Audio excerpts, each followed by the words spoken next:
दोस्तों आप देख रहे हैं द वायरल टीवी। हमारे देश में जिस तरीके से सरकारी बाबू रिश्वतखोरी कर रहे हैं, ये इसका अंदाजा आप इस बात से लगा सकते हैं कि हमारे देश में रिश्वतखोरी कर कर सरकारी बाबू अपने आलीशान बंगले, आलीशान घर और आलीशान जमीनें ले रहे हैं, यानी हाईवे पर जमीनें खरीद रहे हैं। दोस्तों ऐसा ही मामला उड़ीसा से सामने आया है, जहां पर 30,000 रुपए की रिश्वत लेना एक माइनिंग अधिकारी को भारी पड़ गया। दोस्तों एक आदमी ने 30,000 रुपए की रिश्वत दी। रिश्वत लेने के बाद इस अधिकारी ने सोचा काहे किसी को पता चलेगा, 30,000 रुपए की ही तो बात है। लेकिन जिस आदमी ने 30,000 रुपए की रिश्वत इस शख्स को दी, इस अधिकारी को दी, उसने इसका वीडियो बनाया और एंटी करप्शन टीम के पास भेज दिया और पूरी तरीके से लिखित कार्रवाई भेजी कि इस आदमी ने मुझसे इस काम के लिए इतना पैसा लिया है। जब एंटी करप्शन टीम इस माइनिंग अधिकारी के घर छापा मारती है तो पता चलता है कि इसने अब तक करोड़ों रुपए की रिश्वत लेकर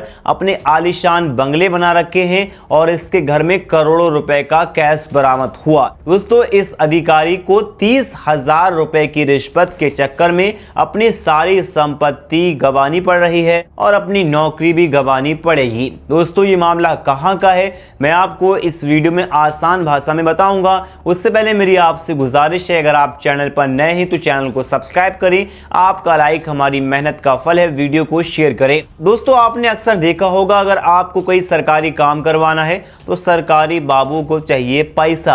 अगर आप उसको पैसा नहीं देंगे तो वो आपका काम नहीं करेगा, टालेगा कि भाई कल आ जाना, परसों आ जाना, पल्ले दिन आ जाना, इस तरीके से पूरा महीना निकाल देता है। तो लोग डर के मारे और अपने काम को जल्दी करवाने के लिए तुरंत पैसा देते हैं और तुरंत काम हो जाता है। जो जल्दी पैसा देगा उसका जल्दी काम होगा। ऐसा ही मामला भारत के एक स्टेट उड़ीसा से सामने आया है, जहां पर कोयला अधिकारी को 30,000 रुपए की रिश्वत दी गई। जिस आदमी ने रिश्वत दी उसने इस माइनिंग अधिकारी के यहाँ छापा बढ़वा दिया। आप ये भारत बस की रिपोर्ट देख सकते हैं। 30,000 रुपए की रिश्वत ने खोला करोड़ों का राज, छापेमारी में निकले नोटों के ढेर। दोस्तों उड़ीसा में एक मामूली रिश्वतखोरी की शिकायत ने एक ऐसा रूप ले लिया जिसने राज्य के विजिलेंस विभाग के इतिहास में सबसे बड़ी नकदी बरामद का रिकॉर्ड बना दिया।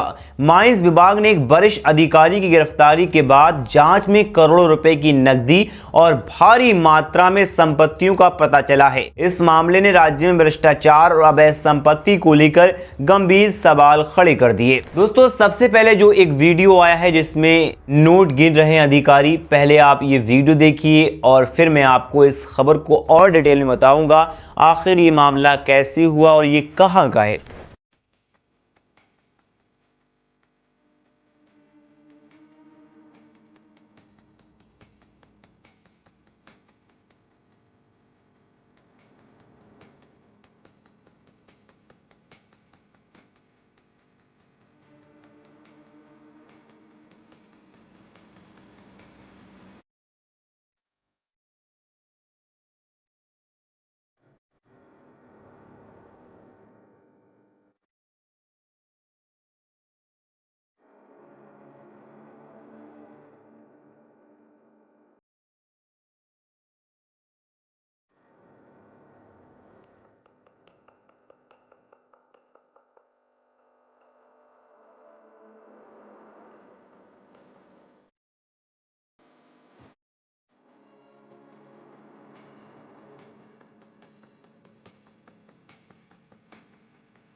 दोस्तों आपने ये वीडियो देख ली, अब ये एक रिपोर्ट देखी। रिश्वत लेते हुए रंगे हाथ गिरफ्तार हुए अधिकारी। मामले के केंद्र में माइंस विभाग के डिप्टी डायरेक्टर देवनाथ महंती जो कटक सर्कल में तैनात थे। उड़ीसा विजिलेंस विभाग ने उन्हें एक ट्रैप ऑपरेशन के दौरान गिरफ्तार किया है। आरोप है कि इन्होंने एक लाइसेंसी कोयला व्यापारी से 30,000 रुपए की रिश्वत ली थी उस काम करने के लिए।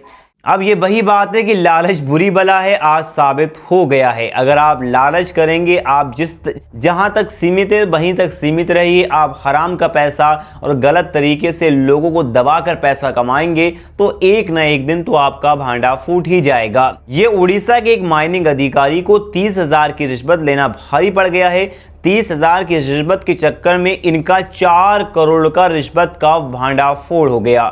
दोस्तों खबर के मुताबिक इन्होंने जब से इनकी नौकरी लगी है इन्होंने अब तक रिश्वतखोरी ही की है। लगभग 4 करोड़ रुपए की रिश्वत लोगों से ले चुके हैं, गरीबों को सताया है, गरीबों से पैसा लिया है। अगर थोड़ा बहुत कोई काम करवाने गया इनके पास तो इन्हें चाहिए था पैसा, अगर पैसा नहीं दोगे तो ये काम करने वाले अधिकारी नहीं थे। अब इस रिपोर्ट को देखिए, दरअसल जांच सिर्फ 30,000 की रिश्वत की थी। एंटी करप्शन वालों ने बड़ी मछली हाथ लग गई है। विजिलेंस अधिकारियों के अनुसार ये रकम कोयला डिपो के संचालन और कोयला के परिवहन से जुड़ी विभिन्न मंजूरियां दिलाने की बदले मांग की गई थी। शिकायत मिलने के बाद विभाग ने जाल बिछाया और मोहंती को कथित रूप से रिश्वत लेते हुए रंगे हाथों पकड़ लिया। गिरफ्तारी के तुरंत बाद विजिलेंस विभाग ने कार्रवाई का दायरा बढ़ाते हुए भुवनेश्वर, कटक और भद्रक स्थित उनके आवासों और अन्य परिसर में एक साथ छापेमारी शुरू कर दी। जांच टीमों की शुरुआती तलाशी के दौरान ऐसे कई संकेत मिले जिससे मामला सिर्फ रिश्वतखोरी तक सीमित नहीं रहा। छापेमारी के दौरान अधिकारियों ने कई महत्वपूर्ण दस्तावेज और बड़ी मात्रा में नकदी इनके घर से बरामद की है। अब आखिर ये पैसा इन अधिकारी ने कहां छुपा रखा था, आप इस रिपोर्ट को देखिए। ट्रॉली बैग से निकले 4 करोड़ रुपए से ज्यादा पैसा। सबसे चौंकाने वाला खुलासा भुवनेश्वर फ्लाइट से हुआ है इस अधिकारी के।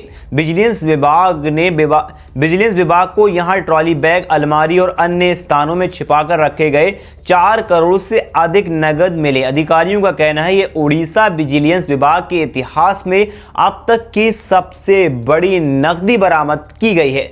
इतनी बड़ी मात्रा में नकदी मिलने के बाद जांच एजेंसियों ने मामले को आय से अधिक संपत्ति के एंगल से भी जांचना शुरू कर दिया। नकदी के अलावा जांच टीमों ने मोहंती के कार्यालय और अन्य परिसर से लगभग 130 ग्राम सोना बरामद किया। इसके साथ ही एक 2 मंजिला मकान और कई अचल संपत्ति से जुड़े दस्तावेज और करीब 1.2 लाख अतिरिक्त नकदी भी मिली है। इन बरामदियों ने अधिकारियों के सामने ये सवाल खड़ा कर दिया कि इतनी बड़ी संपत्ति का अब क्या होगा। उनकी वैध आय के अनुरूप ये आय से ज्यादा थी, मतलब पैसा कम कमा रहे थे, रिश्वत ज्यादा ले रहे थे, इसीलिए अब इनका भांडा फोड़ हो गया, अब इनकी नौकरी भी जा रही है। दोस्तों आप क्या सोचते हैं, अपनी राय कमेंट में जरूर बताएं और इन सरकारी बाबुओं के बारे में क्या कहना चाहते हैं जिन्हें पैसा तो सरकार दे रही है लेकिन इनका इन पैसे से पेट ना भर रहा है और ये सीधा अधिकारियों से पैसा नहीं, ये सिर्फ गरीब जनता को सताकर उनसे पैसा लेते हैं, रिश्वतखोरी करते हैं और फिर उनका काम करते हैं। आपके जिले और आपके एरिया में भी अगर कोई इस तरीके से अधिकारी कर रहा है तो उसका वीडियो बनाकर सोशल मीडिया पर वायरल कर दीजिए। उन अधिकारी का भी भांडाफोड़ हो जाएगा, पता चल जाएगा ये अधिकारी कब से रिश्वत ले रहा है। आप भी सतर्क रहिए, लोगों से सावधानी बरतने की बात कहिए। अगर गाँव में आपके कोई लेखपाल पैसा ले रहा है तो भैया उसका वीडियो बनाइए, तभी तो कुछ कार्रवाई हो सकेगी। इस तरीके से नहीं कोई सरकारी अधिकारी आया तो आप बाबू बाबू कर रहे हैं, बाबू बाबू नहीं करना है। हमें अपने रिस्पेक्ट के साथ खड़ा होना है, सर कहना है। ऐसा नहीं कि कोई अधिकारी के सामने कोई पैरों पर पड़ रहा है, ऐसा बिल्कुल नहीं करना है। ये अधिकारी आपको हकीर समझने लगते हैं, अगर आप इनके सामने दबेंगे नहीं तो ये आपसे पैसा नहीं लेंगे। आप अपनी राय कमेंट में जरूर बताएं, वीडियो को लाइक करें, चैनल को सब्सक्राइब करें। मिलते हैं एक और वीडियो के साथ, अब तक के लिए दुआ में याद रखिए।